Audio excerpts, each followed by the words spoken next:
Dan nanti kita akan juga lihat pada ayat yang ke-29.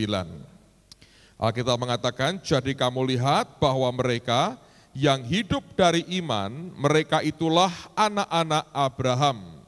Dan kitab suci yang sebelumnya mengetahui bahwa Allah membenarkan orang-orang bukan Yahudi oleh karena iman, telah terlebih dahulu memberitakan Injil kepada Abraham.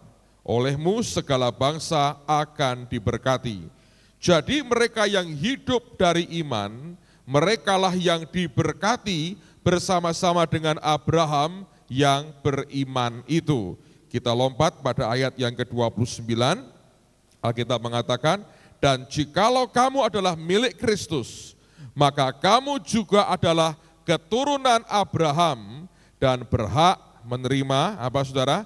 Janji Allah. Menarik sekali ayat ini mengatakan bahwa kita yang hidup dari iman diberkati bersama-sama dengan Abraham yang beriman itu.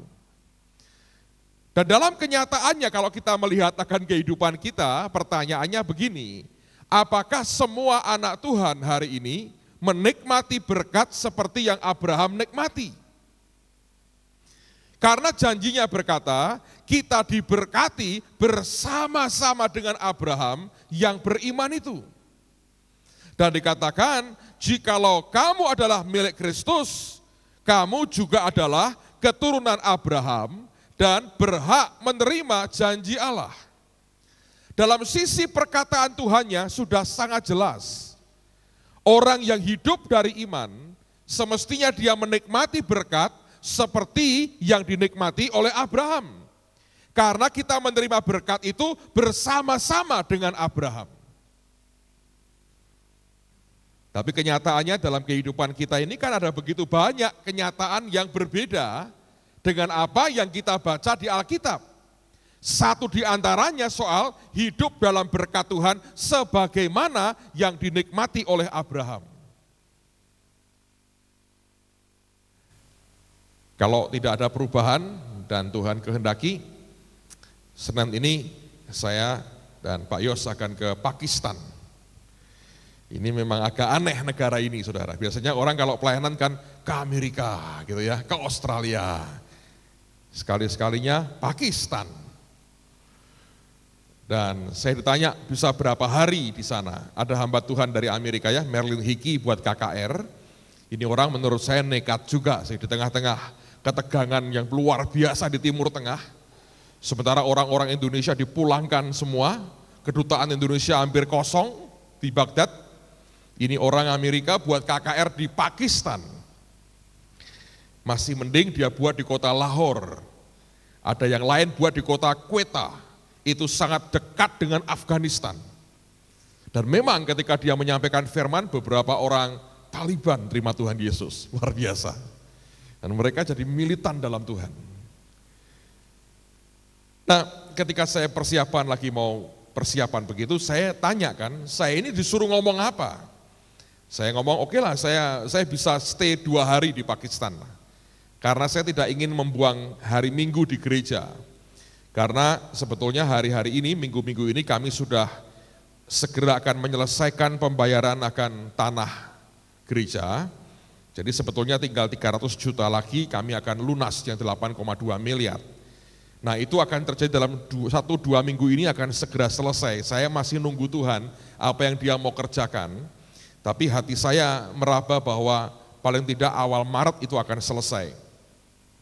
Dan itu persis seperti yang saya terima dari Tuhan di Kanada akhir tahun lalu. Satu malam saya antara bangun dan tidur itu saya dengar suara audible dari Tuhan, Maret. Saya bangun, saya bilang, wah ini lunas, ini Maret minimal ini. Dan saya yakin memang betul Maret ini lunas, saudara. Jadi saya tanya, saya bisa 2 hari lah, saya juga pengen lihat sih seperti apa gitu ya. Karena banyak orang ke Pakistan sekarang buat KKR, dan ternyata saya dengar memang negara itu terbuka untuk Injil luar biasa. Banyak orang dengar itu sudah ngeri, itu seperti orang Amerika dengar Indonesia, ngeri Indonesia. Kita yang tinggal tenang-tenang aja saudara ya, makan dengan nikmat setiap hari. Jadi itu menurut saya mirip-mirip sama. Tapi ini belum pernah saya kunjungi negara ini. Jadi menarik. Lalu saya tanya, saya diminta untuk bicara subjek apa? Dibalas dari Amerika. Anda diminta untuk bicara soal keuangan dan kelimpahan. Oh ya, saya bilang, aneh ini. Tapi beratnya cuma 2 session. Padahal anak Tuhan diberi 15 session pun masih susah bertobatnya ini. Cuma 2 session, sejam dengan terjemahan. Jadi praktis saya ngomong setengah jam. Oke, nah minggu lalu ada tamu dari Kanada datang, dia sudah 5 kali ke Pakistan. Dan dia tim dari Peter Youngren di Kanada. Saya tanya dengan dia, kamu pernah ke Pakistan? 5 kali dia bilang. Terus dia cerita banyak, saya bilang, bisa kasih ide saya enggak? Kira-kira akan saya hadapi bagaimana? Terus dia berkata begini, dia dengan jujur berkata, termasuk negara yang paling korup di dunia, di antara anak-anak Tuhannya. Maksudmu apa? Dia ngomong terus terang, hati-hatilah kalau sama pendeta-pendetanya. Kalau perlu dia curi duitmu, dia curi duitmu. Jadi begini sekali, wah saya ngerti gambarannya lah. Mirip-mirip dengan negara tetangganya itu. Saya pikir, wah ini luar biasa ini. Saya bilang, Tuhan ketemu orang-orang yang begini, saudara ya, begini nih, bukan begini saudara, begini, ketemu yang begini, disuruh ngajar begini. Saya bilang ini kan bertolak belakang dengan nature-nya. Waduh, saya bilang Tuhan kalau bukan anugerahmu ini, tidak akan ada gunanya sebetulnya. Tapi saya percaya Tuhan punya maksud yang luar biasa. Amen, saudara. Nah, itu pergumulan dihadapi dan mereka berkata itu kemiskinan luar biasa di antara gereja Tuhan. Mereka sangat tidak siap dengan banyak hal yang sedang Tuhan kerjakan. Tapi saya kembali bertanya kan, bukankah secara Alkitab ini Tuhan berkata bahwa kita yang hidup dari iman, kita diberkati bersama-sama dengan Abraham yang beriman itu. Artinya begini saudara, perhatikan Alkitab mengatakan kita diberkati bersama-sama dengan Abraham. Nah, untuk itu saudara harus melihat apa sih yang Abraham lakukan, sikap apa yang Abraham punya sehingga membuat dia diberkati. Sebab kita ini diberkati bersama-sama dengan Abraham. Contoh begini, kalau Anda mau berkata, Pak saya malam ini ikut ke Semarang ya dengan Bapak. Saudara harus ikut aturan kami. Ya toh? Karena mau bersama-sama saya. Jangan berkata, tapi sebelum sampai Semarang mampir Bandung dulu bisa enggak? Saya bilang lupakanlah, 3 tahun lagi kita bicara. Karena jaraknya berbeda. Kalau Anda mau ikut saya, ya toh, nebeng saya, ngikut saudara, mesti ikut aturan kendaraan yang saya tumpangi. Kita kan diberkati bersama-sama dengan Abraham yang beriman. Makanya yang Abraham lakukan, yang Tuhan perintahkan dalam hidup Abraham, kita mesti ngikuti. Nah ini rahasianya. Banyak orang yang ngaku dirinya keturunan Abraham karena berkata aku milik Kristus, tapi pola hidupnya Abraham tidak dia ikuti. Itu yang membuat kita tidak bisa menikmati berkat Tuhan seperti yang diberikan dan dijanjikan Allah dalam kehidupan kita. Nah sekarang mari kita lihat Abraham mengalami apa. Mari kita lihat Kejadian pasal yang ke-13. Kitab Kejadian pasal yang ke-13.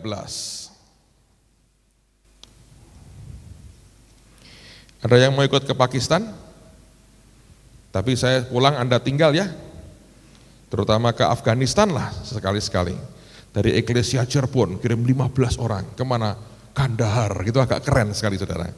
Kalau Tuhan kehendaki. Kalau tidak cari penyakit, saya beritahu. Alright, Kejadian 13. Lihat pada ayat yang ke-14 sampai dengan ayat yang ke-18. Kejadian 13, perhatikan pada ayat yang ke-14. Setelah Lot berpisah daripada Abram, berfirmanlah Tuhan kepada Abram. Kita berhenti dulu saudara. Kalimat setelah Lot berpisah daripada Abram ini penting sekali. Kenapa? Karena ini sebetulnya menempatkan Abram atau Abraham pada pusat kehendak Allah. Kalau Anda perhatikan ya, dibaca, dipelajari hidupnya Abraham, Allah kan ngomong sama Abraham, tinggalkan keluargamu, orang tuamu, pergi ke negeri yang akan aku berikan kepadamu. Dalam kenyataannya, Abraham tidak sepenuhnya taat. Karena kemudian yang mimpin dia keluar bukan Allah, tapi bapaknya yang bernama Terah. Dan Terah bawa cucunya, keponakan Abraham, yaitu siapa? Lot. Dua nama ini sebetulnya tidak pernah terima panggilan Allah untuk pergi bersama dengan Abraham. Abraham dipanggil sendiri dengan keluarganya untuk pergi ke tanah perjanjian. Tapi kelemahan manusianya membuat dia tidak berdaya. Justru ketika bapaknya berkata, ayo kita berangkat kalau begitu. Nah kalau Anda pelajari, yang menarik adalah mereka berhenti di kota Haran selama kurang lebih 15 tahun lamanya dan tidak pernah bisa keluar dari Haran sampai akhirnya Terah mati. Setelah Terah mati, mereka bergerak lagi, lalu mereka tambah banyak, ribut antar gembala mereka, lalu Lot berpisah. Nah, perginya Lot dari hidup Abraham sebetulnya menempatkan Abraham untuk pertama kalinya hidup dalam pusat kehendak Tuhan, karena kesendiriannya inilah yang sebetulnya Allah inginkan dalam hidupnya.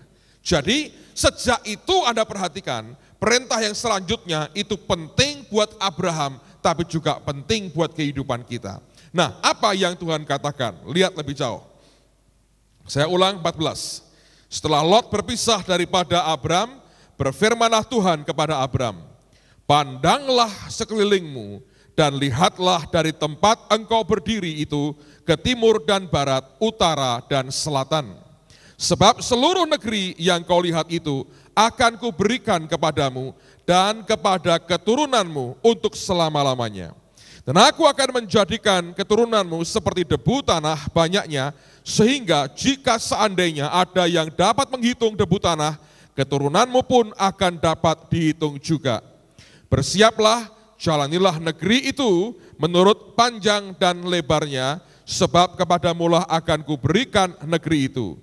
Sesudah itu Abraham memindahkan kemahnya dan menetap di dekat pohon-pohon tarbantin di Mamre, dekat Hebron. Lalu didirikannyalah mezbah di situ bagi Tuhan. Nah, minimal paling tidak ada dua perintah, dua kata kunci yang Tuhan ucapkan kepada Abraham. Saudara yang mau diberkati bersama-sama dengan Abraham, perhatikan akan dua kata kunci ini. Yang pertama dia berkata apa? Pandanglah. Ini merupakan perintah yang kita sering kali tidak pernah menyadari, bahwa orang berkata, you are what you see. Saudara adalah apa yang engkau lihat dalam hidupmu. Orang yang bisa memandang seperti yang Tuhan mau kita melihat, orang itu adalah orang yang berhak menerima janji. Ingat Elia Elisa? Ketika Elisa minta double porsi dari rohnya Elia, dia berkata, kalau engkau bisa melihat aku terangkat naik, akan terjadi kepadamu. Orang Kristen yang tidak bisa melihat dengan mata rohaninya, dia orang yang terkurung dalam dunianya dan tidak bisa menikmati apa yang Tuhan akan berikan dalam kehidupannya. Coba buka dalam Kejadian pasal 15, perhatikan pada ayat yang kelima. Kalau Anda baca di ayat yang pertama judulnya, perjanjian Allah dengan Abram, janji tentang keturunannya. Nah sekarang mari kita lihat pada ayat yang kelima, lihat apa yang Tuhan buat.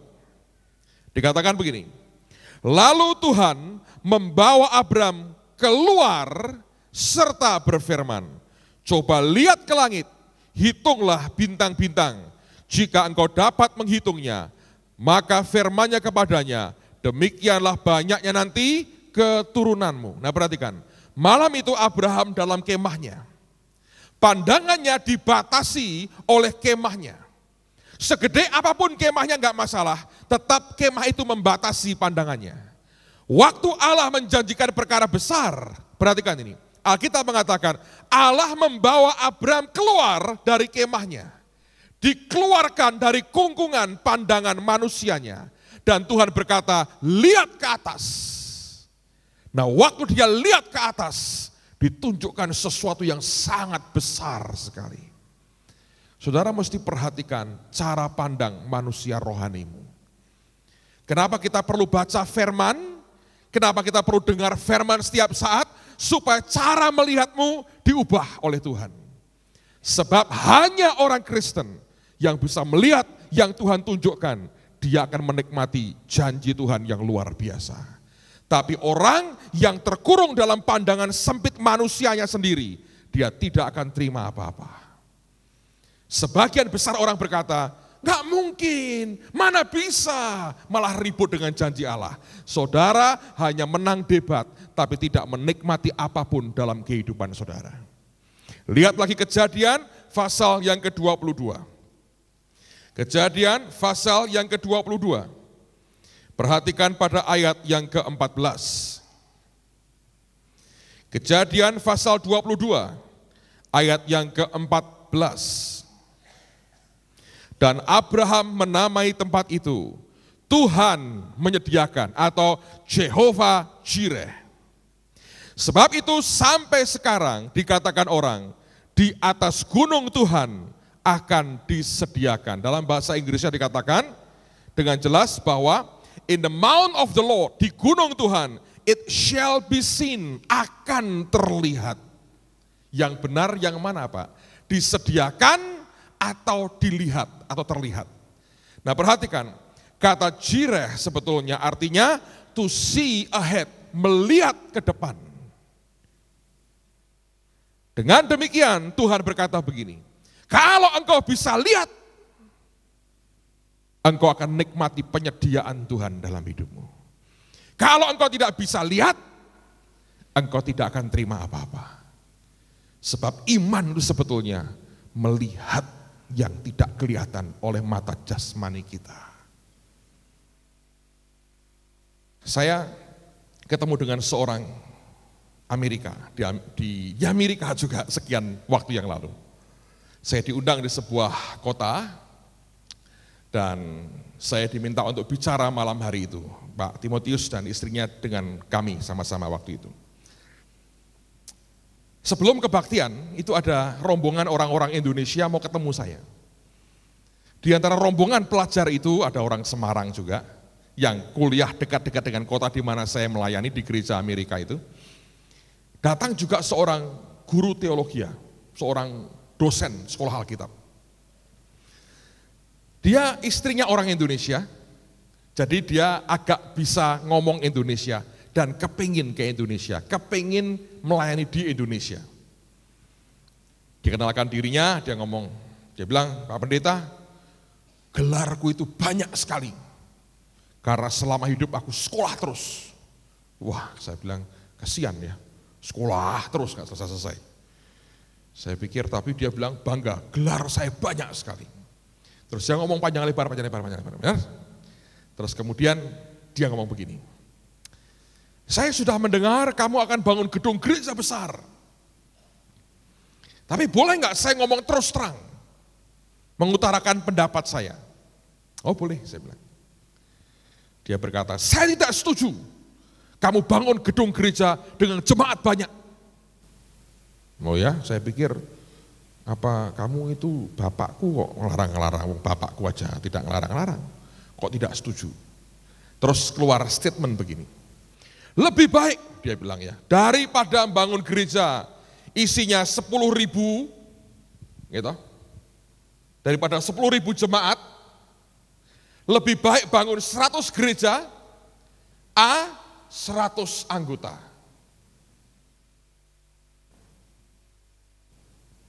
Dia bilang begitu.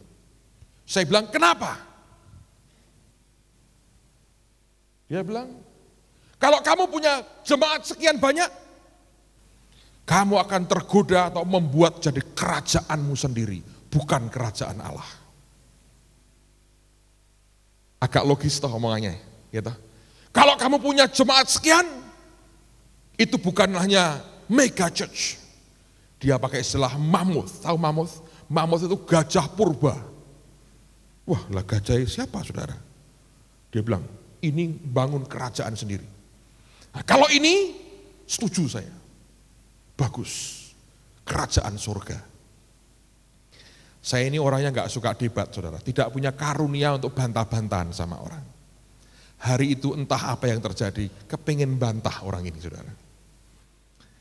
Terus saya ngomong sama dia, ya pandanganmu ya boleh-boleh aja. Kamu berkata gitu ya boleh, saya menghargai pandanganmu. Tapi saya juga boleh dong ngomong terus terang. Oh boleh, dia berkata. Saya bilang begini, soal bangun kerajaan, apakah kerajaanku atau kerajaan Allah, itu bukan soal jumlah, Itu soal hati. Kamu dengan 12 orang bisa membangun kerajaanmu sendiri, betul nggak? Betul juga.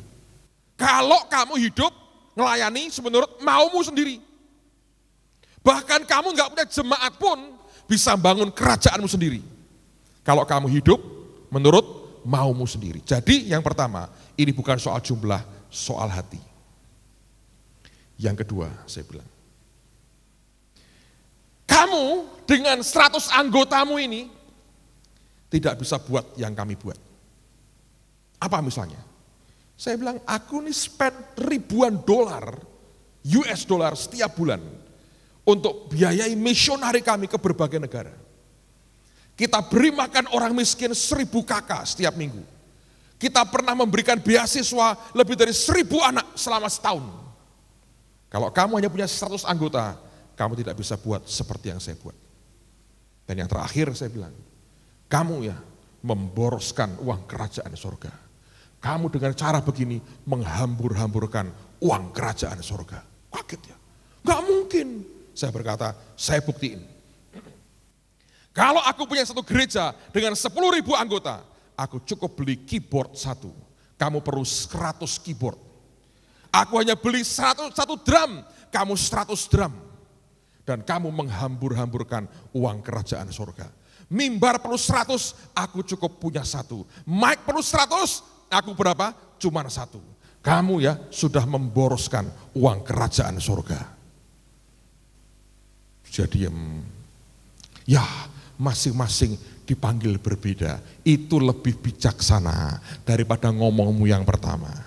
Terus saya berkata, boleh nggak saya ngajari sekolah Alkitabmu? Maaf, tidak bisa. Ngapain terima begini saudara, ngerusak. Saya kasihan sama orang ini. Kasihan. Sebab cara berpikirnya sempit. Ngerti? Dia hanya dipolakan dalam satu patokan. Mungkin dia orang yang gagal merintis gereja. Atau mungkin dia berpikir lebih dari ini dia nggak sanggup. Terus dianggap inilah kebenaran. Nah, saya berkata, orang yang tidak bisa melihat seperti yang Allah lihat, saudara membatasi Tuhan dalam kenyataan hidup saudara. Betul nggak? Karena itu Allah membawa Abraham keluar dari kemahnya. Saudara harus mengizinkan roh Tuhan membawa Anda keluar dari cara berpikir manusia lamamu.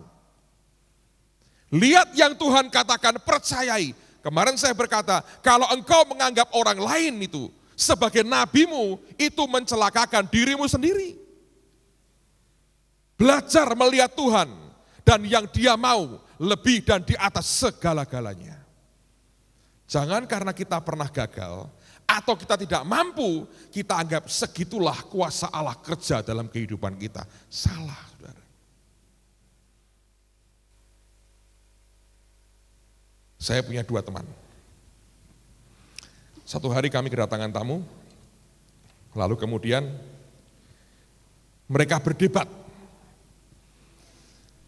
Tamu yang datang itu John Avancini, pertama kali datang ngajar soal kelimpahan.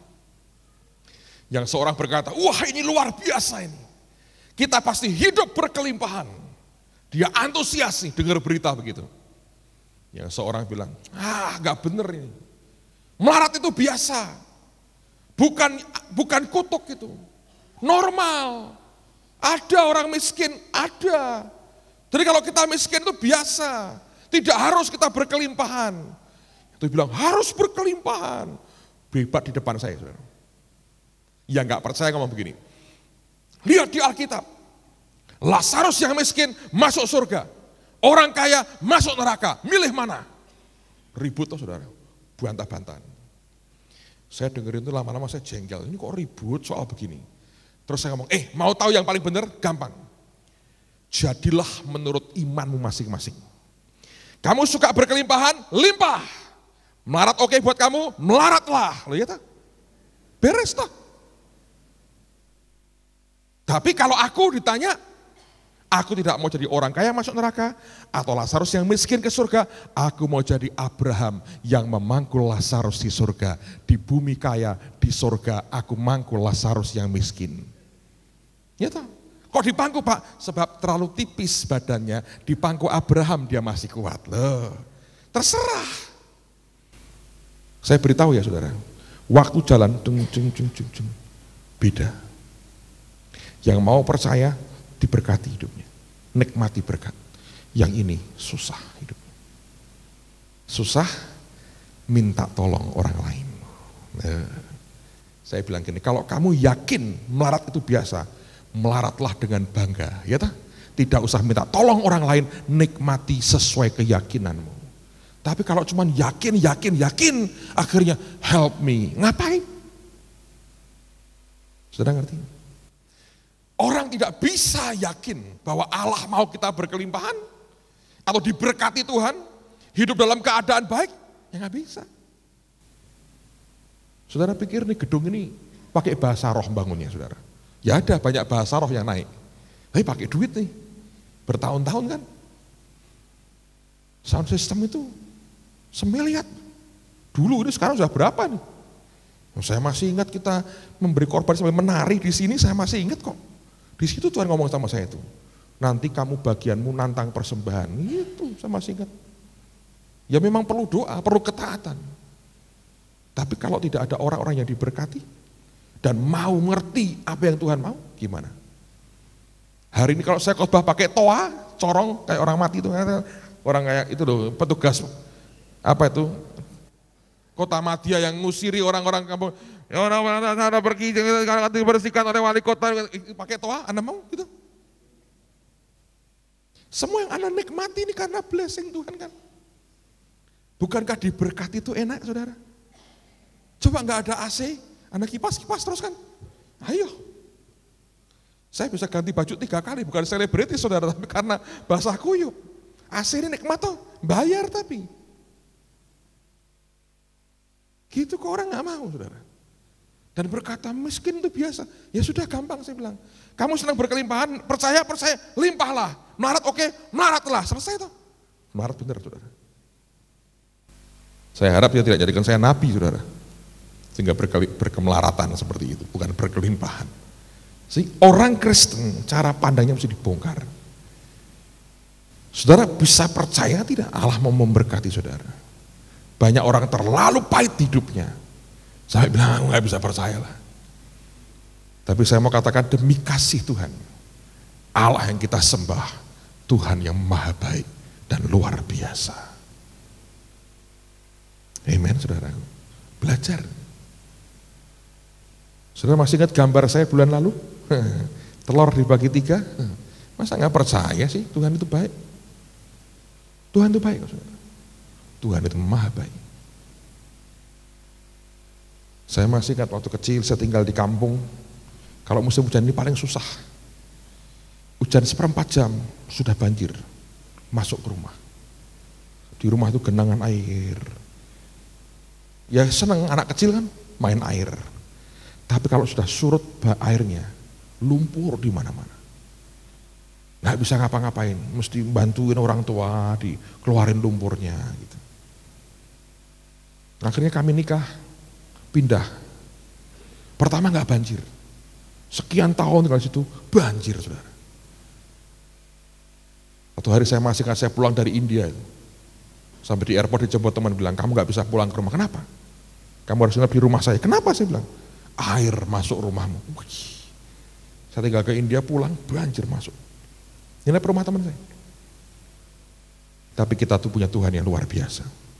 Saya percaya Tuhan itu baik. Sekarang saya pindah di atas saudara. Daerah bukit di atas. Sekarang tetap dikejar air saya. Ada genangan di rumah saya. Cuma kali ini biru warnanya saudara. Kalau dulu coklat, sekarang biru. Tidak perlu dikosek, tidak perlu. Biru soalnya warnanya. Dari ujung ke ujung biru semua. Banjirnya lain. Dulu ya banjir saudara. Sekarang ya masih ada banjir. Cuma banjir yang sekarang warnanya biru, yang dulu coklat. Beberapa Anda tidak tahu, biarlah engkau tidak tahu, tidak masalah. Balik ke Kejadian pasal 13. Kejadian pasal 13. Lihat pada ayat 17, ini perintah kedua. Alkitab berkata, bersiaplah.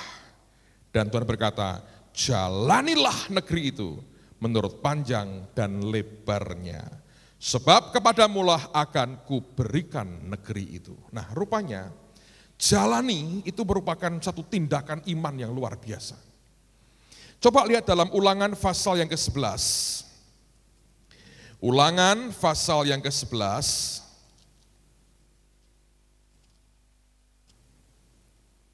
Lihat pada ayat yang ke-24.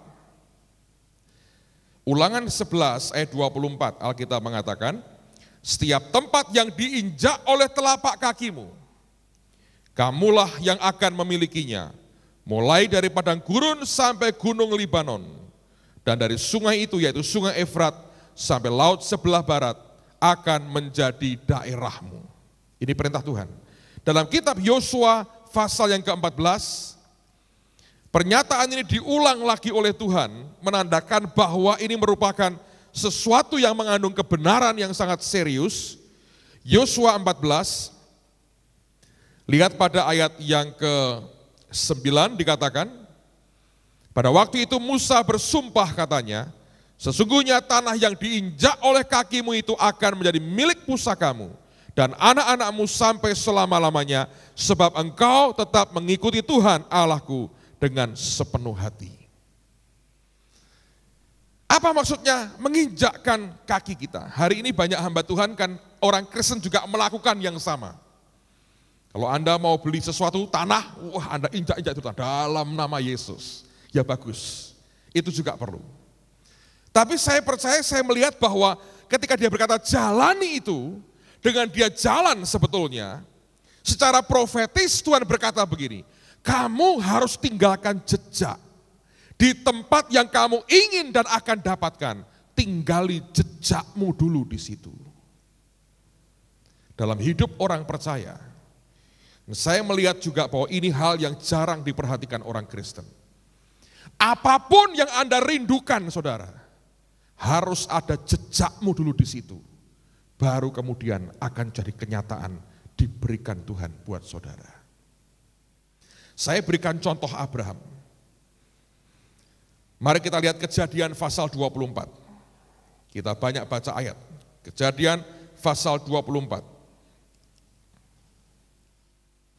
Saya beri beberapa contoh. Lihat pada ayat yang ke-35. Lihat bagaimana diberkatinya Abraham. Kejadian 24 ayat yang ke-35. Dikatakan Tuhan sangat memberkati tuanku itu sehingga ia telah menjadi kaya. Tuhan telah memberikan kepadanya kambing, domba, dan lembu sapi, emas dan perak, budak laki-laki dan perempuan, unta dan keledai. Alkitab mengatakan kepada Abraham Tuhan sangat memberkati sehingga dia jadi orang yang kaya. Nah, Abraham dibuat Allah jadi kaya, tapi sebelum itu dia sudah memperkaya orang lain. Siapa itu? Lihat pada Kejadian pasal yang ke-13. Kejadian 13 ayat yang ke-5. Perhatikan baik-baik kata demi kata, ini indah sekali. Kejadian 13 ayat 5 kita berkata, juga Lot yang ikut bersama-sama dengan Abram. Penjelasan itu menunjukkan di mana kemudian sumber dari semuanya. Dikatakan, juga Lot yang ikut bersama-sama dengan Abram mempunyai domba dan lembu dan kemah. Artinya apa yang dimiliki oleh Lot itu akibat fellowship-nya dengan Abraham. Dengan kata lain, tanpa disadari Abraham keberadaannya telah memperkaya Lot keponakannya. Lihat, dia sudah memperkaya orang, akibatnya dia diperkaya oleh Allah. Ada jejak yang dia tinggalkan dalam hidup orang lain sebelum bagiannya sendiri dia dapatkan dari Tuhan. Ketika Allah berkata jalani, tindakan profetis untuk meninggalkan jejak. Dia tinggalkan jejak memperkaya Lot keponakannya dengan fellowship-nya dengan dia. Sekian waktu kemudian dia diberkati dan jadi kaya sekali. Lihat bukti berikutnya pada pasal yang ke-20, Kejadian pasal yang ke-20. Kejadian pasal 20. Perhatikan pada ayat yang ke-17. Judul perikop ini Abraham dan Abimelekh. Abimelekh itu mengambil Sarah mau dijadikan istrinya. Karena Abraham ngaku dia saudaraku. Tuhan marah, kena hukuman, semua perempuan dalam istana Abimelekh mandul semua. Waktu itu Abraham belum terima anak perjanjian. Tapi lihat apa yang terjadi. 17. Lalu Abraham berdoa kepada Allah. Dan Allah menyembuhkan Abimelekh dan istrinya dan budak-budaknya perempuan. Sehingga mereka melahirkan anak. Lihat nih, akibat doa Abraham untuk orang lain yang tidak bisa punya anak. Orang lain punya anak karena doa Abraham. Yang dia sendiri belum mendapatkan anak perjanjian. Ayat berikutnya.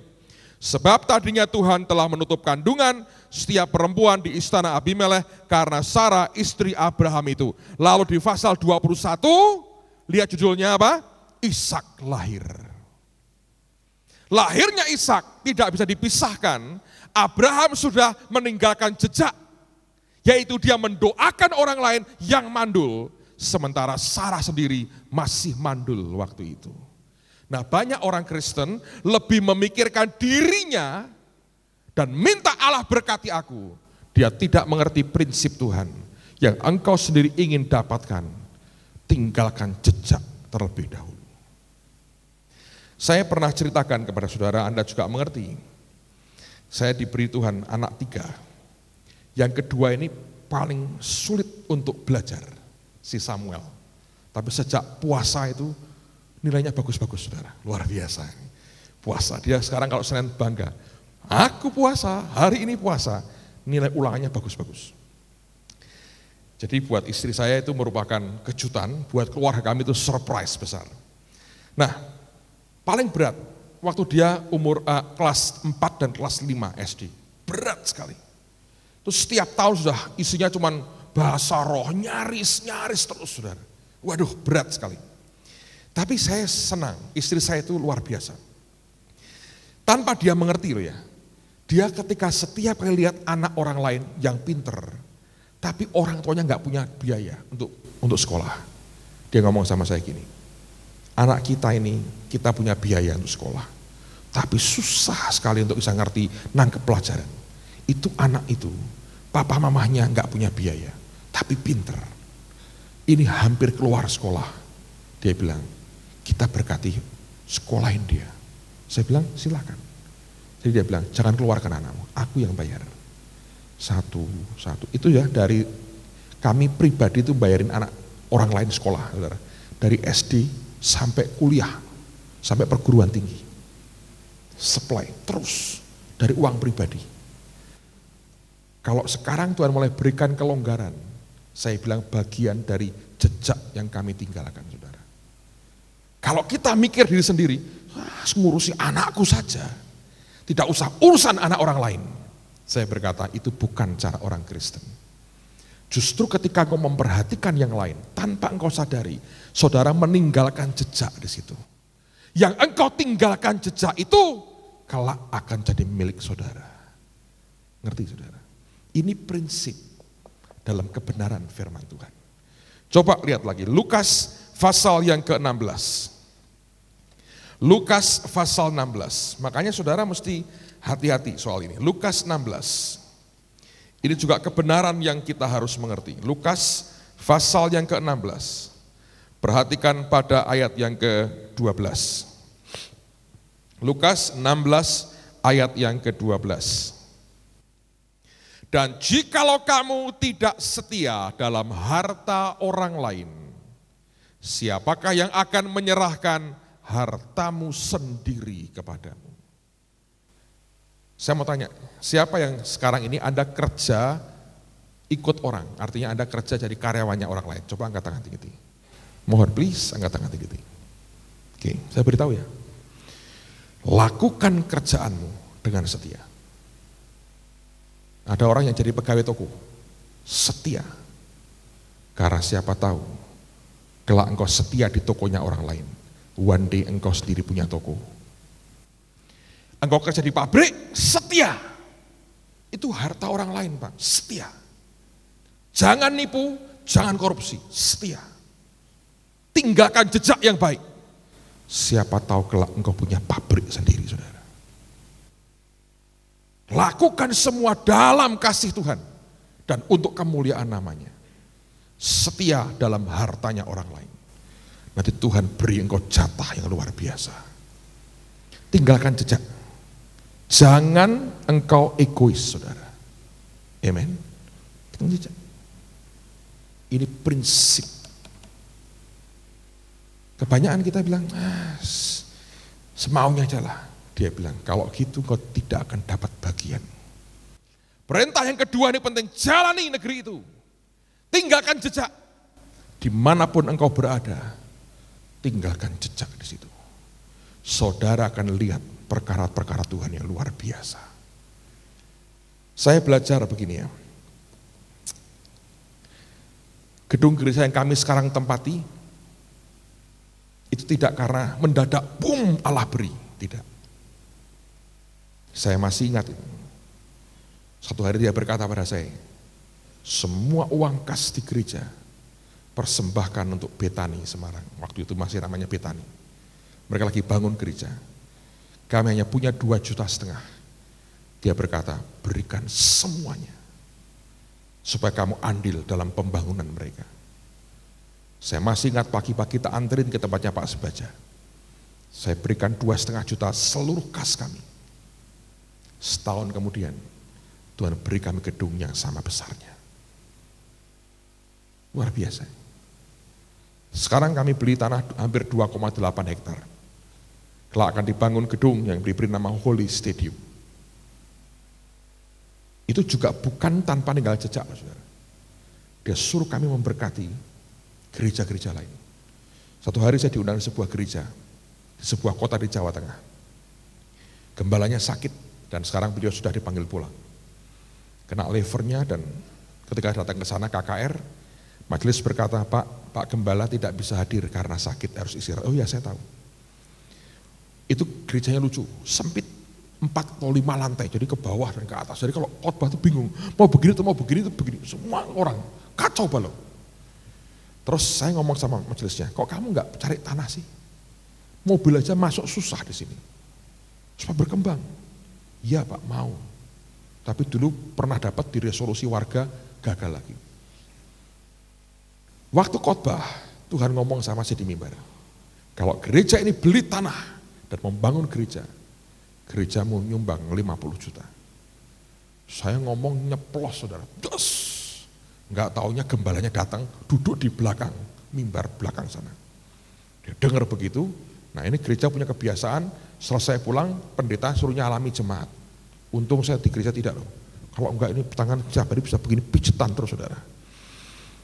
Terus dia bilang gini, kamu tidak usah, dia muncul mendadak, dia bilang, kamu tidak usah nyalami jemaat, biar majelis saya aja. Wah terima kasih, saya bilang, kamu ngomong sama saya aja. Kami duduk hampir sejam. Dia tanya sama saya, kamu serius? Dia kamu katakan, serius Pak. Terus dia cerita pergumulannya, sudah kuning semua mukanya, saudara. Itu menjelang dia meninggal. Saya bilang, pokoknya kalau Bapak beli tanah, kami ambil bagian 50 juta. Pak. Bukan karena kita hebat, sok punya uang. Tuhan yang suruh. Jadi berkat luar biasa. Dia tambah parah, banyak pendeta datang ke tempat dia, besuk. Rupanya itu nyentuh hatinya. Dia selalu cerita apa yang saya katakan itu. Pas dia meninggal, saya di Amerika, nggak bisa hadiri pemakamannya. Tapi saya kenal beliau sejak saya SMA. Dia cerita ke banyak hamba Tuhan. Memang akibatnya saya terima banyak surat sehari itu. Gereja-gereja minta sumbangan. Akibat sampingan lah saudara ya. Tapi setelah beliau meninggal, tahun lalu datang anaknya yang gantiin dia sama menantunya. Dia bilang, Pak, ini tanah sudah kami beli. Saya bilang, besok tak kirim duitnya. Kami beri. Itu jejak saudara. Ini gereja orang lain, lain sinode. Berkati gereja orang lain. Sekian waktu kemudian, Tuhan bilang, kamu tak kasih tanah sendiri sekarang. Luar biasa. Ada jejaknya, radio. Tadi saya ke Suara Gracia Prima, luar biasa. Anda punya studio bagus sekali. Itu kami punya radio kan sudah 2 tahun jalan, saudara. Itu juga bukan tanpa jejak. Sekian tahun lalu ada hamba Tuhan, sudah tua, 80 tahun datang ke Semarang. Buat KKR, namanya George Otis. Dia punya radio di Pulau Palau. Dia ngomong, bisa nggak kamu kirim tapemu, kasetmu, saya siarkan untuk Indonesia. Saya butuh juga penyiar sebetulnya yang bisa layani. Tuhan ngomong gini, kirim orang, biayai sendiri. Kami kirim satu keluarga dengan satu anak, suami satu anak, 2 tahun saudara. Tiap bulan itu kita bayar sewa berapa? 1.000 berapa dolar tiap bulan. Hidup di sana mahal. Kirim kasetnya ke sana, dipancarin ke Indonesia. Satu hari saya KKR di Kalimantan Tengah, datangi satu keluarga. Pak, tiap malam saya dengar khotbah Bapak, lewat Palau katanya, kaset, luar biasa. Ternyata itu jejak. Hari ini tuh radio sudah nggak ada lagi. Saya sudah tarik misionari kami yang di situ, gantiin orang lain. Tapi itu yang membuat sekian waktu kemudian, kami punya Rema FM sampai hari ini. Itu ada jejaknya saudara. Bukan orang hanya melamun di siang bolong, boom, dikasih duit orang. Enggak. Ada jejak yang pernah dibuat. Dan itu kemudian menghasilkan sesuatu yang luar biasa. Saya berdoa, Tuhan akan mengajar kita dengan banyak perkara. Karena ini penting buat kehidupan kita. Saudara ingin apa dalam hidupmu? Kenapa tidak mulai tanggalkan jejak? Pak, saya ini gak punya apa-apa, Pak. Miskin saya. Masih bisa buat jejak. 100 rupiah punya? Ya punya Pak kalau 100 rupiah. Kenapa tidak ketika ada orang yang lebih miskin dari Anda, yang harus ngemis di tengah jalan, Anda berikan 100 rupiah kepada si miskin ini. Ninggalkan jejak. Tuhan dalam nama Yesus, walaupun aku sendiri kekurangan, itu orang lebih melarat dari saya. Ini aku pakai, tinggalin jejak buat aku. One day, Tuhan berkati Anda luar biasa. Amen. Ayat yang terakhir, Matius pasal yang ke-7. Matius pasal yang ke-7.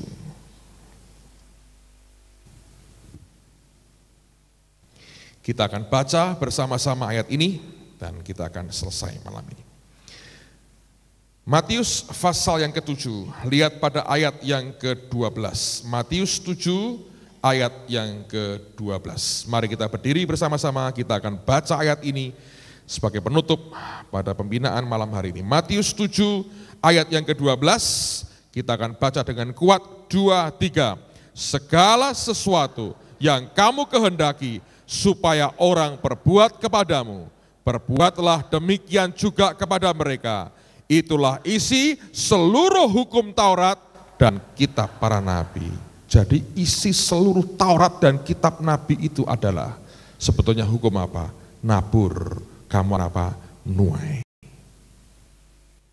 Yang kamu ingin orang lain perbuat kepadamu, buat itu. Kalau ingin menikmati anugerah berkat Tuhan, buat itu. Tidak pernah ada tuan tanpa taburan. Tidak pernah tanah perjanjian diberi tanpa jejak ditinggalkan oleh kita sendiri. Saya berdoa malam hari ini Tuhan membuka mata rohani kita. Biar cara melihat kita dibenarkan Tuhan. Lihat seperti yang Tuhan lihat. Tapi yang kedua, tinggalkan jejak saudara. Engkau akan lihat perkara-perkara Tuhan yang luar biasa. Amen. Mari arahkan hatimu kepada Tuhan yang baik. Kiara pasanta karapata syutuku syiti kiara